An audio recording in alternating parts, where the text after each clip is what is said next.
You're listening to an Airwave Media Podcast.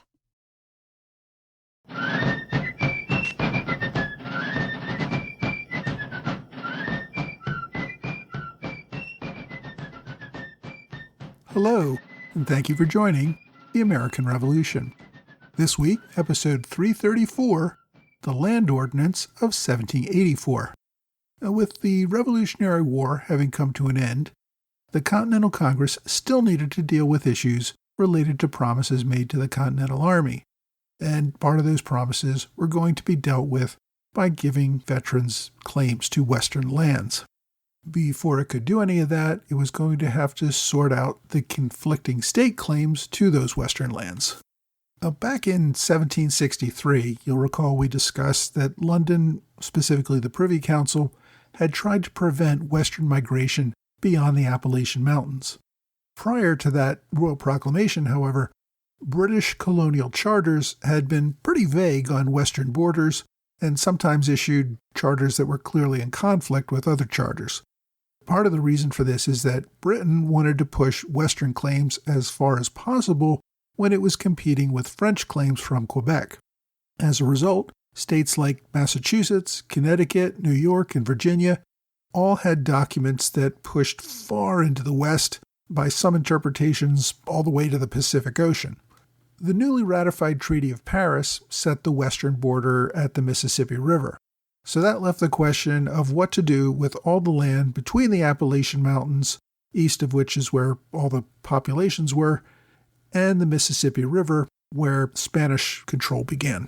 During the debates over ratification of the Articles of Confederation, states without claims to Western lands demanded that all states cede these claims in order to prevent small states from being overwhelmed by their larger neighbors, who claimed huge portions of North America.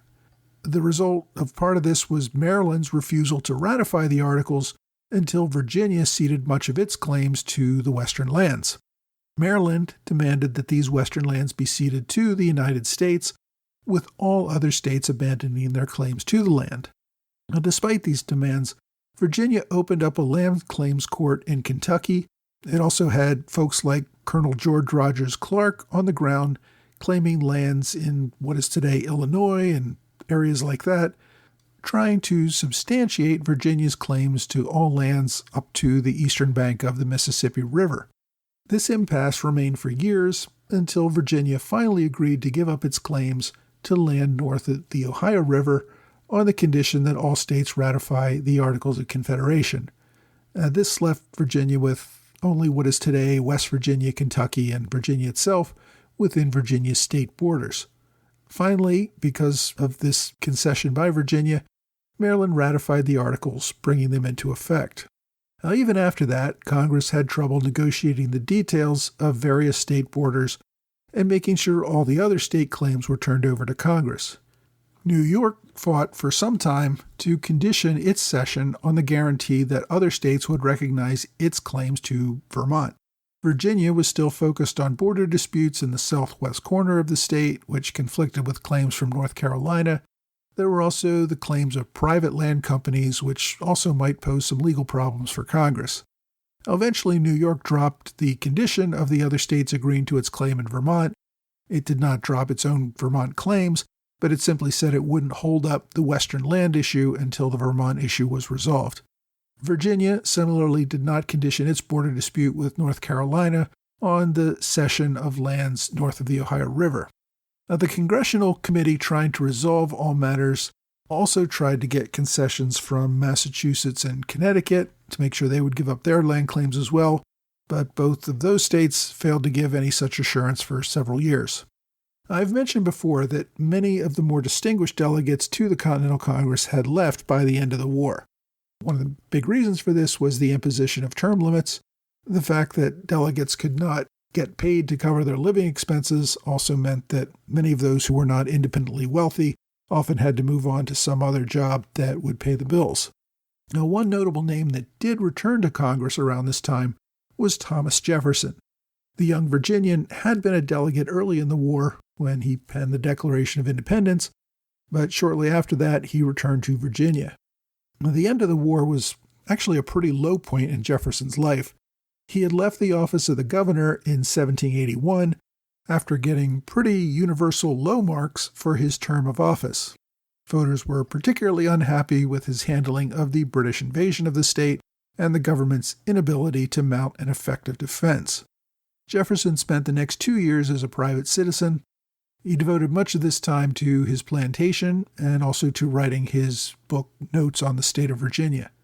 During the summer of 1782, domestic tragedy came in the form of his wife Martha becoming gravely ill and bedridden. She had given birth to her 7th child that May and never seemed to recover. In September, she died. Jefferson had remained with Martha through her illness.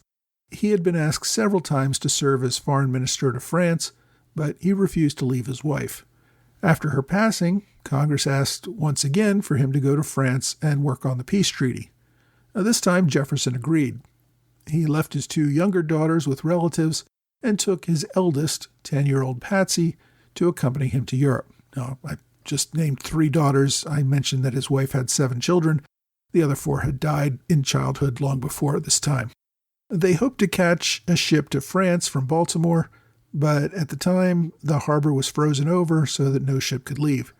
So instead, Jefferson headed to Philadelphia. There, he stayed in a boarding house with Virginia delegate James Madison. Jefferson also occupied his time by reading up on the secret correspondence between Congress and the American peace delegation in France.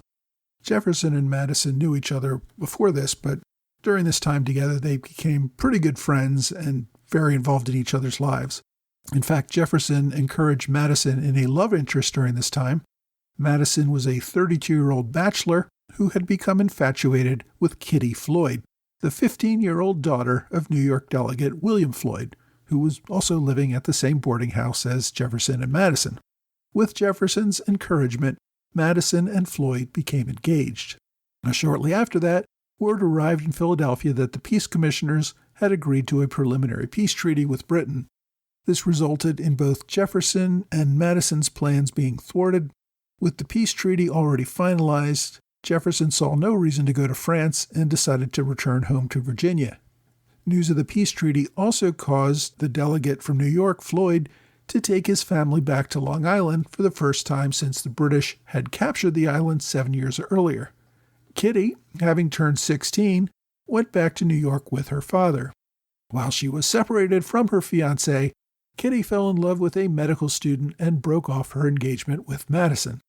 After Jefferson returned home, the Virginia legislature voted for Jefferson to serve as a delegate to the Continental Congress in June, so Jefferson planned to return to Philadelphia once again.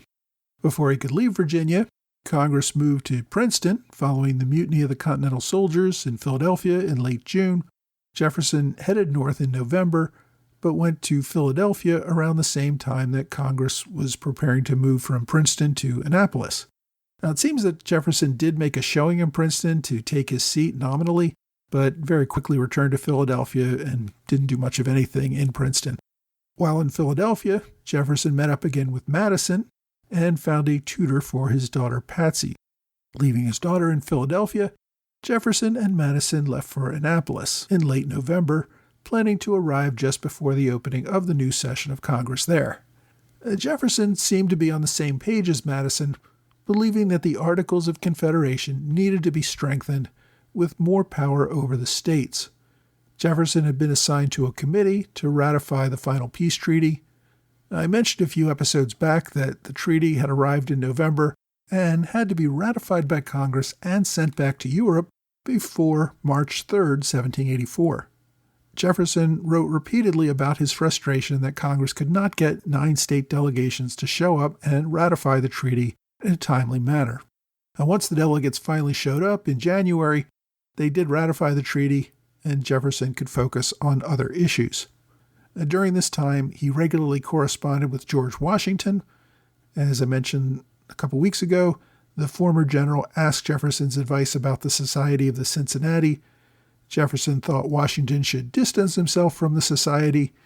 Jefferson also encouraged Washington to get more involved in a project that would link the Potomac and Ohio rivers, believing that trade with the West would be the key commercial center of growth in the post-war era.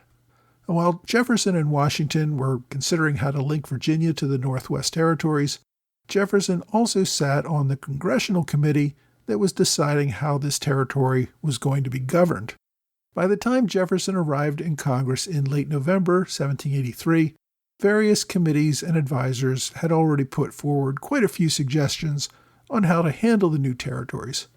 While he was in Princeton, awaiting the evacuation of New York City, George Washington had suggested that much of this area be established as one or two large inland states, which would be areas being opened up to white settlement, while other areas being reserved for Indian tribes that lived in the region.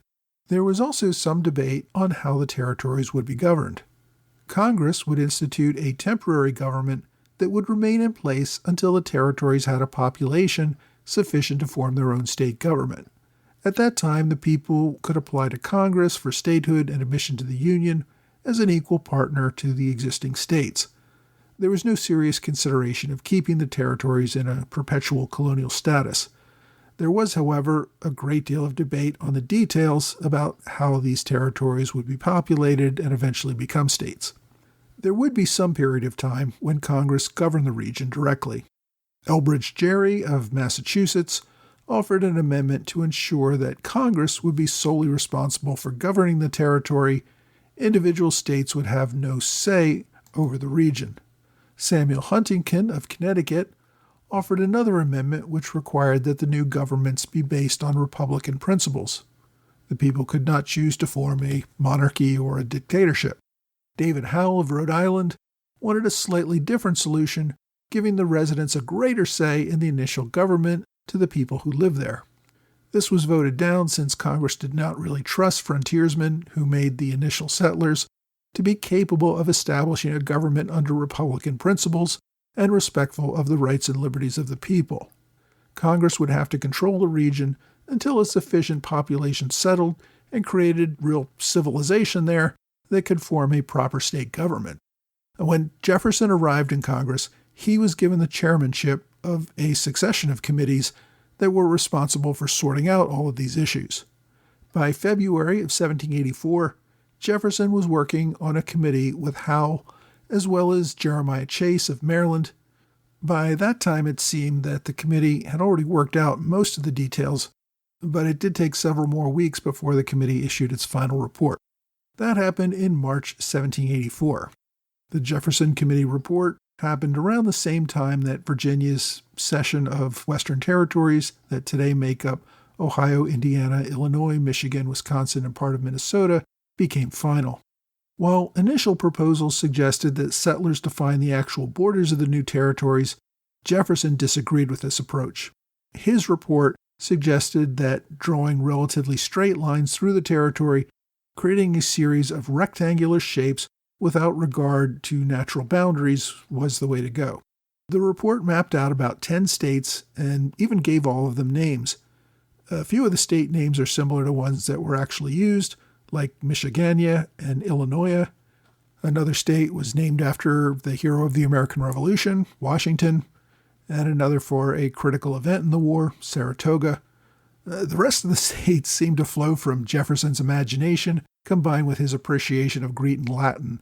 They were Chersonesus, Sylvania, Asinipia, Metropotamia, Polypotamia, and Pellespia. Now, within each territory, settlers could establish their own constitution and laws. When the population of the territory reached 20,000, they could hold a state convention to establish a temporary constitution.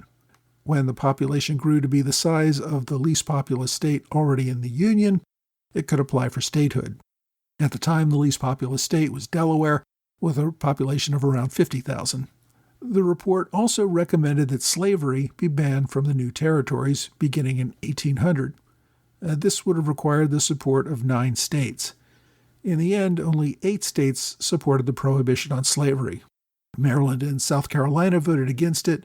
Virginia's delegation left Jefferson in the minority and also voted against it. North Carolina's delegation was divided, therefore they couldn't support it, and New Jersey didn't even have a delegation present to vote. Jefferson later wrote that the absence of one New Jersey delegate whose illness prevented the adoption of the prohibition on slavery, quote, Thus we see the fate of millions unborn hanging on the tongue of one man, and heaven was silent in that awful moment. The debate, however, did have a strong impact on Jefferson. Around this same time, he submitted a draft constitution to the Virginia Assembly, which would have ended slavery by granting freedom to the children of slaves born after 1800. As we saw when we touched on this issue a few weeks ago, this idea was soundly rejected by the Virginia Assembly. Jefferson later wrote that he could no longer risk his, quote, usefulness by fighting against slavery. Although he retained his concerns about the matter and continued to write against it privately, he came to the conclusion that such issues were just going to hold him back politically and that it would make it much more difficult for him to champion many other policies. Debate over the Territories Bill continued for nearly 2 months. The final ordinance, which Congress adopted on April 23, 1784, mostly relied on the principles set forth by the committee. Any new state created would be required to remain forever part of the United States. They'd be subject to the Articles of Confederation and all laws passed by Congress. Congress would remain in charge of all lands until sold. New states would be liable for their share of repaying the public debt that Congress had to repay. New states could not impose a tax on land owned by the United States. Any governments created had to be Republican, and non-residents could not be taxed on land at a higher rate than residents. Territories could send a delegate to Congress for the purpose of debate, but could not vote until admitted as a state with the approval of 2/3 of the existing states. Until new territories had been established, Congress would remain the sole authority over laws for the region. The final ordinance left out the exact borders of each state, as well as the names that the committee had recommended, but it did include language spelling out the use of straight lines and maintaining relatively small states. The controversial provision about slavery removed, the ordinance passed relatively easily. Only one state ended up voting against the final bill, and that was South Carolina. Jefferson also thought that the Western plans should go beyond the territories that were already being ceded. He was making plans for Western territories south of the Ohio River as well, on lands that were still claimed by Virginia, as well as the Carolinas and Georgia. He wrote to Madison, who had returned to the Virginia Assembly at the beginning of 1784, urging him to get the Assembly to cede additional Western lands so that Congress could form new territories. He also wrote to George Washington expressing the same hope. A part of the reason for this is that Jefferson did not want any states, existing or new, to be so large that they had different regional interests within that state. Smaller states would remain more homogeneous and therefore likely to maintain a Republican government that did not attempt to force policies on unwilling minorities in distant part of the state. Because settlers in western parts of Virginia had different interests than those in the east, it just made sense for those people to form their own separate state. Jefferson's interest in the West, however, would be set aside after passage of this ordinance. A few weeks after the Ordinance of 1784 passed, in May, Congress appointed Jefferson to join Adams and Franklin in France as part of a larger effort to establish more alliances and trade agreements in Europe. Jefferson almost immediately submitted his resignation to Congress.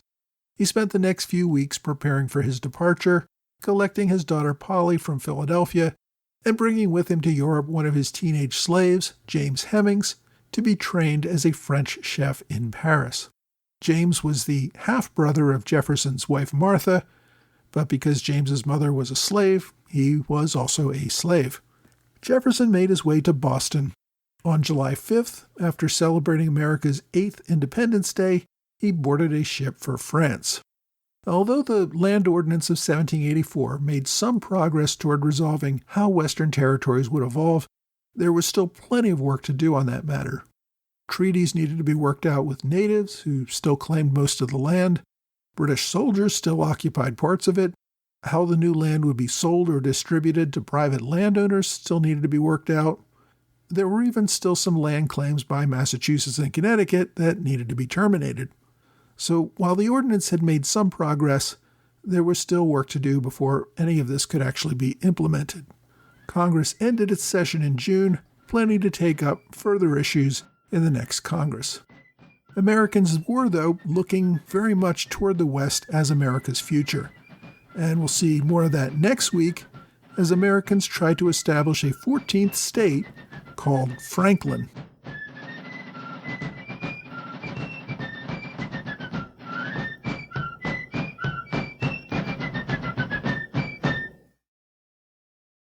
Hey, thanks for joining the American Revolution Podcast After Show, part of the Airwave Media Network.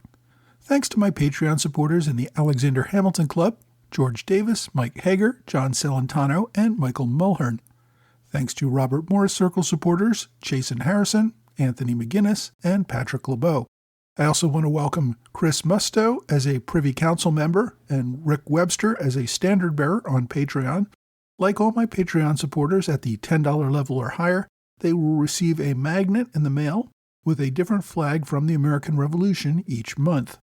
I really do appreciate everyone who can help support this podcast. Now this week we take our first serious look at what's going to become the Northwest Territory. Before and during the Revolution, this area was firmly in control of native tribes. The few American ventures into this territory did not last long and usually ended in disaster.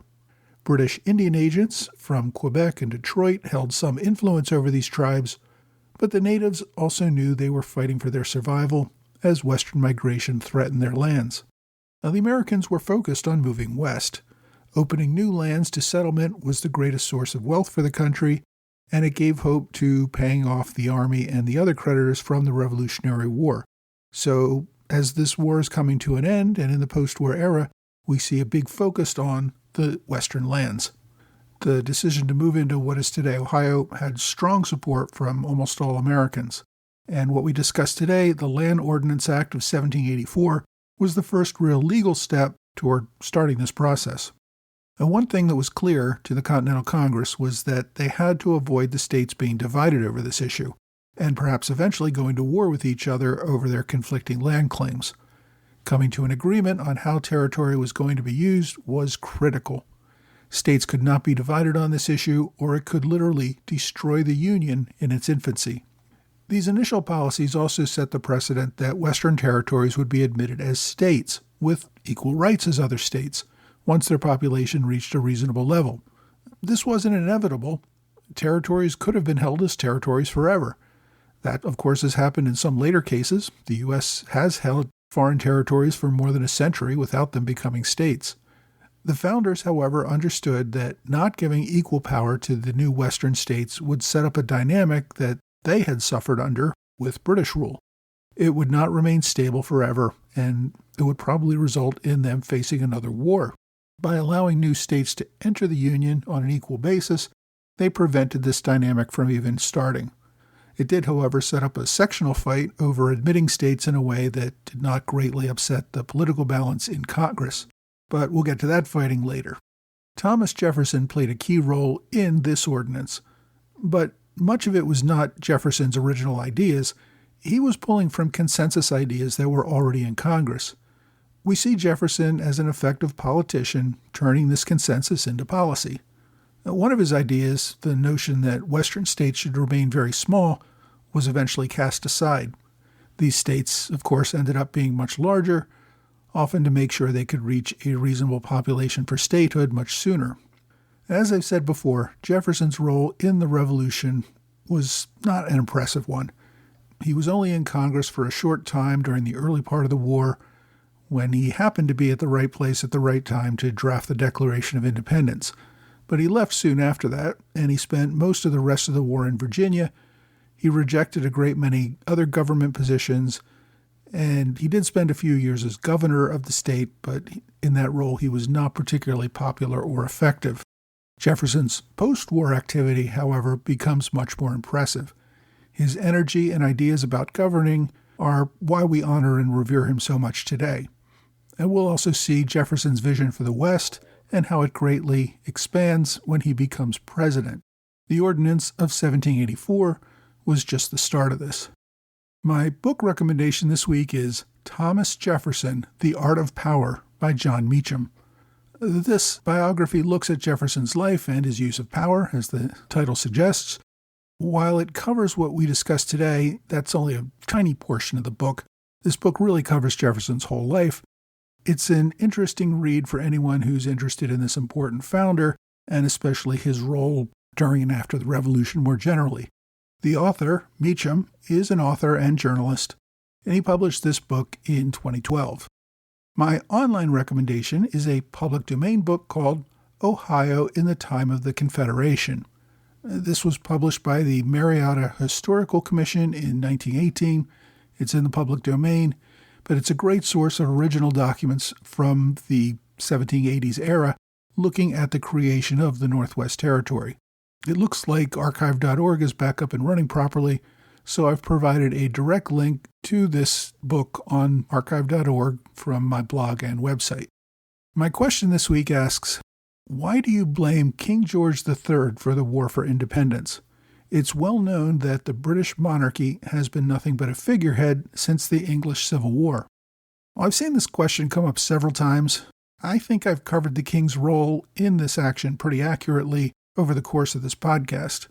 There does seem to be a generally held belief that the British royalty has served only as a ceremonial position for centuries, and that therefore it's wrong to criticize the monarch for any policy actions. Because Britain has been essentially a constitutional democracy for so long, and because the monarchy has held pretty much a purely ceremonial role in the lifetime memories of most people today, some have a tendency to believe that it has always been that way. Of course, the British monarchy has a long tradition of limited power, and that power has certainly declined over time. If we go all the way back to 1066, King William the Conqueror had virtually unchecked power. Parliament didn't even come for several centuries later, and it was started primarily as a council of advisors to the king. The Magna Carta in 1215 was the first real check on the king's power. But even then, the king still asserted a great deal of power within government. Over the centuries, Parliament grew in its asserted power, but the king continued to play a role. And this really broke down in the 1600s when King Charles I fought with Parliament over sharing power, leading to the English Civil War and the king's execution. Now, here's where I take issue with some folks. Following the Civil War, kings did play a pretty minimal role in government, but they did continue to play some role, and it was more than just ceremony. Kings were particularly active in running the military and in foreign policy. Usually they worked pretty closely with Parliament, but they did have an impact on the government's overall policy. And when George I became king in the early 1700s, he showed almost zero interest in actual governing. He was from Hanover, and he didn't even speak English. After becoming king, he spent much of his time still over in Hanover. It was during this period that Britain developed the idea of a prime minister to run policy meetings that had traditionally been handled by the king. After George I's death, his son George II, who was also German and spoke little English, showed a similar lack of interest in the affairs of government. Now, many in Britain will argue that this is the beginning of when kings became mere figureheads. George III, however, bucked this trend. He was born in Britain, he spoke English, and he wanted to take a more active role in government. He regularly recommended policies to his prime ministers, he made recommendations to Parliament, he even lobbied members of Parliament, and often used government appointments as rewards for their support, or taking away certain benefits as punishment for their lack of support. Colonial issues at this time were still considered a foreign policy, and an area where most people still believe the king played an important role. George's decision to encourage a military response to the colonial rebellion is what sealed the idea of independence in the colonies. George was not simply obeying the policies of his ministry in this matter. He was setting those policies. He dominated Lord North, and he played an active role in getting Tories who supported his views into important government positions. George III did have a profound impact on policy. If his 1775 address to Parliament had called for a political compromise rather than a military response, I think Parliament would have gone along with that and given him some leeway to explore that option. George could have sent a diplomatic mission to the colonies, who would have been very receptive to this idea. In other words, George's views very much impacted the government response and the overall course of events. After the loss of the Revolutionary War, George and his successors once again saw the dangers of taking such an active role in government affairs. They returned to the more ceremonial position that we saw with George I and II. George III's active role before and during the Revolution seems to be conveniently forgotten by many British historians. If you have a question you'd like me to answer, please reach out to me either via email or on Twitter, Facebook, Quora, or Reddit.